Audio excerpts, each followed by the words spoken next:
নমস্কাৰ, মই কস্তুৰী বৰা। মই পুনৰবাৰ আপোনালোকক স্বাগতম জনাইছোঁ কুহিপাত FB পেজটিলে আৰু লগতে স্বাগতম জনাইছোঁ কুহিপাত ইউটিউব চেনেলটিলে। আজি মই আপোনালোকৰ মাজত এটি ভিডিঅ' লৈ আহিছোঁ। আগতেও মই এই সম্পৰ্কে ভিডিঅ' বনাইছোঁ এক্সট্ৰা মেৰাইটেল এফেয়াৰৰ ওপৰত, কিন্তু আজিৰ ভিডিঅ'টি বনোৱাৰ উদ্দেশ্য অলপমান বেলেগ, কাৰণ মই এই ভিডিঅ'টিত এইটো শ্বেয়াৰ কৰিবলৈ বিচাৰিছোঁ। বহুতে মানে আজিৰ সময়ত এক্সট্ৰা মেৰাইটেল এফেয়াৰৰ ফেভাৰত বহুত ষ্টেটমেণ্টছ পাছ কৰে, যেনেকৈ এক্সট্ৰা মেৰাইটেল এফেয়াৰ বহুত মানুহে নিজৰ মানে মজবুৰিত কৰে, চিটুৱেশ্যন এটাত পৰি কৰে, বা এক্সট্ৰা মেৰাইটেল এফেয়াৰ কৰা মানে সেই মানুহগৰাকী বা মানুহজনে ছেক্সুৱেল ডিজায়াৰৰ কাৰণে এক্সট্ৰা মেৰাইটেল এফেয়াৰ কৰিবলৈ নাযায়, পাৰ্টনাৰে সেই মানুহজনীক বা মানুহজনক কেয়াৰ নকৰে, ভাল নাপায়, নেগলেক্ট কৰে, এভইড কৰে, ভেলিডাইট নকৰে ইত্যাদিবোৰ বহুত ৰিজন থাকে। আৰু এজ এগ্ৰিগেট ডাইৰেক্ট অৰ ইনডাইৰেক্টলি এক্সট্ৰা মেৰাইটেল এফেয়াৰত যোৱাটোক ছাপৰ্ট কৰে। আৰু মই যিটো আজি আপোনালোকৰ লগত ভিডিঅ'ৰ কথাখিনি শ্বেয়াৰ কৰিব বিচাৰিছোঁ, সেইটো মই নিজৰ ছেশ্যনত মোক এজন ক্লাইণ্টে মোক সোধা এটা কুৱেশ্যন আছিলে যে এক্সট্ৰা মেৰাইটেল এফেয়াৰৰ ট্ৰমা কেনেকৈ হেণ্ডেল কৰিব লাগে, বা এক্সট্ৰা মেৰাইটেল এফেয়াৰৰ কাৰণে যদি ইনকেছ আমি এটা মানে ভুল ৰাস্তাত যাওঁ তো তাৰ পৰা আমি কেনেকৈ বাউন্স বেক কৰিব পাৰোঁ, এনেকুৱা ধৰণৰ কথা আছিলে। সেইটো মোৰ পাৰ্চনেল 1-to-1 ছেশ্যন আছিল, যিহেতু সেইখিনি বস্তু মই ইয়াত নানো বা ডিছকাছ নকৰোঁ, সেইটো এটা বেলেগ মেটাৰ। কিন্তু এই গোটেই চিনেৰিঅ'টোক মই যদি ৰিফ্ৰেম কৰোঁ বা মই যদি এজ এ চাইক'লজিষ্ট তাত মোৰ পইণ্টছ এড কৰোঁ, তেন্তে প্ৰথম কথাটোতো হৈ গ'ল, যেতিয়া আমি এজন মানুহে চিট কৰে বা এগৰাকী মানুহে চিট কৰে, তেতিয়া এজ এ চাইক'লজিষ্ট এইটো মই এগ্ৰী কৰোঁ যে কোনো পাৰ্চন, কোনো ইণ্ডিভিজুৱেল ভুল নহয়, বা কোনো ইণ্ডিভিজুৱেলক আমি ভুল বুলি ফ্ৰেম কৰিব নোৱাৰোঁ। মানুহ বেয়া নাথাকে, বেয়া থাকে মানুহৰ বিহেভিয়াৰ। আৰু চাইক'লজি আৰু কাউন্সেলিং হয়েই বিহেভিয়াৰেল থেৰাপি আৰু বিহেভিয়াৰ ইম্প্ৰুভমেণ্ট প্ৰচেছ। এতিয়া এজন মানুহ যিমানেই ভাল নহওক কিয় বা এগৰাকী মানুহ যিমানেই ভাল নহওক কিয়, তেওঁৰ বিহেভিয়াৰ হৈছে তেওঁৰ identity, because your behavior is your basic identity. So সেই ক্ষেত্ৰত এক্সট্ৰা মেৰাইটেল এফেয়াৰ বা চিট কৰা যিটো টেণ্ডেঞ্চি বা বিহেভিয়াৰেল পেটাৰ্ণ এক্সট্ৰা মেৰাইটেল এফেয়াৰৰ চিটিঙৰ, so' behaviour is always wrong, সেইটো আমি ক'বই লাগিব, বা সেইটোক আমি সেই পাৰ্চনজনে কৰা সেই ৰং বিহেভিয়াৰটোক আমি ৰং বুলি এগ্ৰী কৰিবই লাগিব। ছেকেণ্ড কথা, যেতিয়া আমি বিয়া হওঁ, এইটো ইম্পৰ্টেণ্টলি শুনিব, যেতিয়া আমি এটা পাৰ্মানেণ্ট আৰু কমিটেড ৰিলেশ্যনত সোমাওঁ উইথ আৱাৰ এগ্ৰিমেণ্ট, আমি যেতিয়া এগ্ৰি কৰি এটা ৰিলেশ্যনত সোমাওঁ, তেতিয়াই আমি মন'গ্ৰাফি অফ ভেলিউ, ফাণ্ডামেণ্টেল মন'গ্ৰাফি অফ ভেলিউত আমি এগ্ৰি কৰি দিওঁ যে আমি যি কৰিম, যেনেকৈ কৰিম, যি এফৰ্ট দিম, আমি এজন পাৰ্চনৰ লগত থাকি বা এক্সপ্ল'ৰ কৰিয়েই দিম।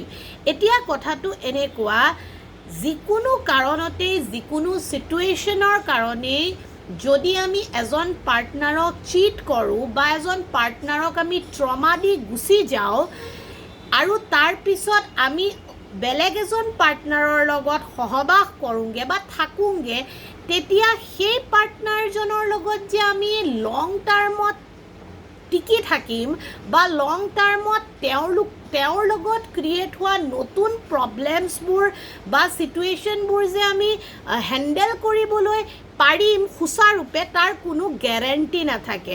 সেইকাৰণে এজ এ কাউন্সেলাৰ মই এইটো ক'ব বিচাৰোঁ যে পাৰ্টনাৰ আৰু ৰিলেশ্যনশ্বিপত ইমান জল্দি গিভ আপ কৰাটো it's not good, it's not necessary, প্ৰয়োজনীয়তা নাথাকে আৰু তাত কোনো যুক্তিযুক্ততাও নাথাকে। প্ৰথমতে 2-3 বছৰ নিজেই নিজৰ ৰিলেশ্যনত শিকক, নিজেই নিজৰ ৰিলেশ্যনত কাম কৰক, ষ্ট্ৰাগলছ কৰক, আৰু সেইখিনি পিছত আপুনি নিজৰ মানে সলিউশ্যনবোৰ নিজৰ ঘৰখনৰ মাজত বিচাৰক, না কি আপুনি বাহিৰত বেলেগ এজন পাৰ্টনাৰৰ লগত বা থাৰ্ড পাৰ্চন এজনৰ লগত বিচাৰক। ইয়াৰ পিছত আৰু এটা কথা শুনো, মানে এই কথাটো বহুতে ছ'চিয়েল মিডিয়াত বহুত কৈ থাকে যে সাম দাম দণ্ড ভেদ, মানে বল শক্তি বল বুদ্ধি প্ৰয়োগ কৰাৰ পিছতো সেই পাৰ্টনাৰজনৰ লগত তেওঁ একো ফিল নকৰে বা তেওঁৰ বিয়াখনত মানে মেৰেজখনত তেওঁ সেই পাৰ্টনাৰজনৰ পৰা একো নাপায়, তেওঁ সেই পাৰ্টনাৰজনৰ পৰা ৰেছপন্স নাপায়, সেই পাৰ্টনাৰজনৰ এটেনশ্যন নাপায়, পাৰ্টনাৰজনৰ কেয়াৰ নাপায়, মুঠতে একো পজিটিভিটি নাপায়।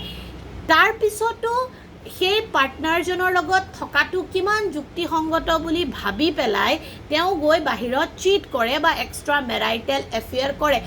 ইয়াতো মই মোৰ পইণ্টটো যুক্তিযুক্ততাৰে এইটোৱে ক'ম যে আপোনাৰ পাৰ্টনাৰে আপোনাক ভেলিডেট কৰা নাই, আপোনাৰ পাৰ্টনাৰে আপোনাক কি কৰা নাই, এটেনশ্যন দিয়া নাই, নেগলেক্ট কৰিছে, এভইড কৰিছে, তেতিয়াও কি আপোনাৰ মৰেল ভেলিউ আৰু এথিকেল ভেলিউৰ ফালৰ পৰা এজন পাৰ্টনাৰক চিট কৰাটো নেচেচেৰী নে বা উচিত নে?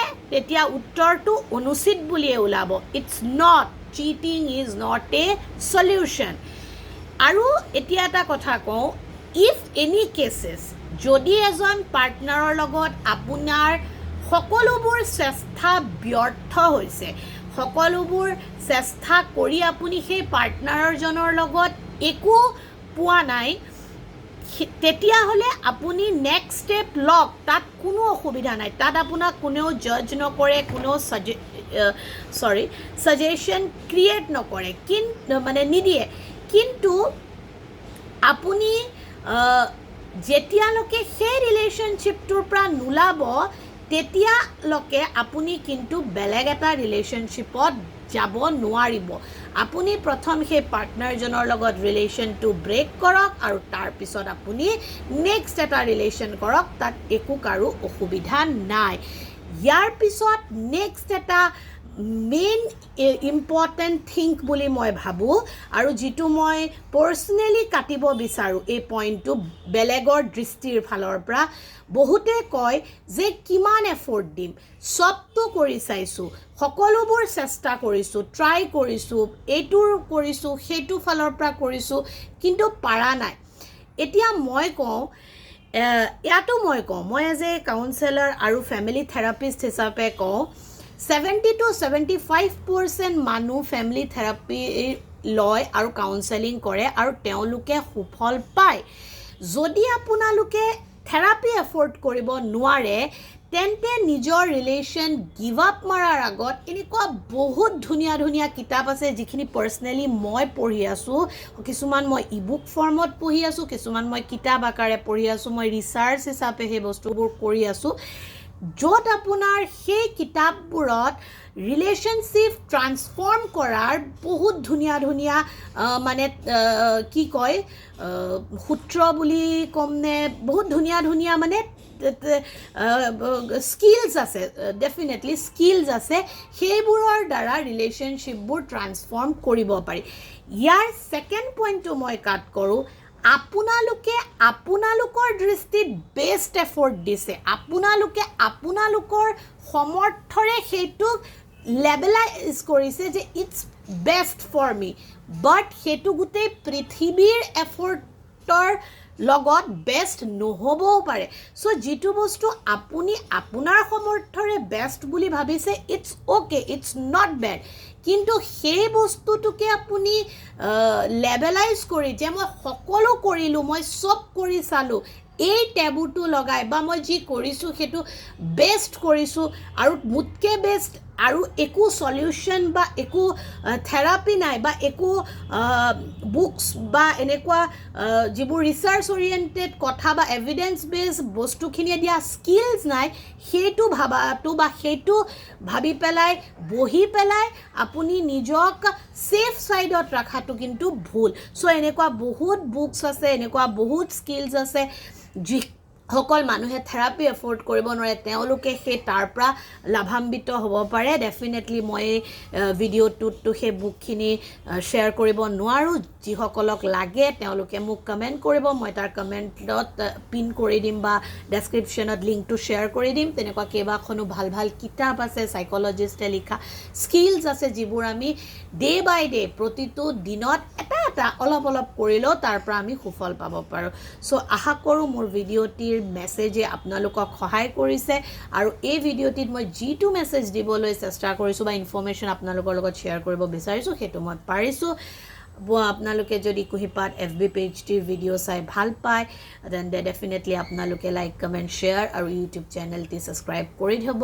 আজিলৈ আহিছোঁ পুনৰ এটি নতুন ভিডিঅ'ৰ সৈতে। আপোনালোকক পোৱাৰ প্ৰতিশ্ৰুতিৰে আপোনালোক সুস্থ থাকক, সবল থাকক, সুখী থাকক, হাঁহি থাকক, সম্পৰ্কবোৰ মধুৰ আৰু সম্পৰ্কৰ মাজৰ এনাজৰীডাল মজবুতকৈ বান্ধি ৰখাৰ প্ৰয়াস কৰি গৈ থাকক। Thank you so' very much giving a valuable time to watch my video'. ওম নমো ভগৱতে বাসুদেৱায় নমঃ।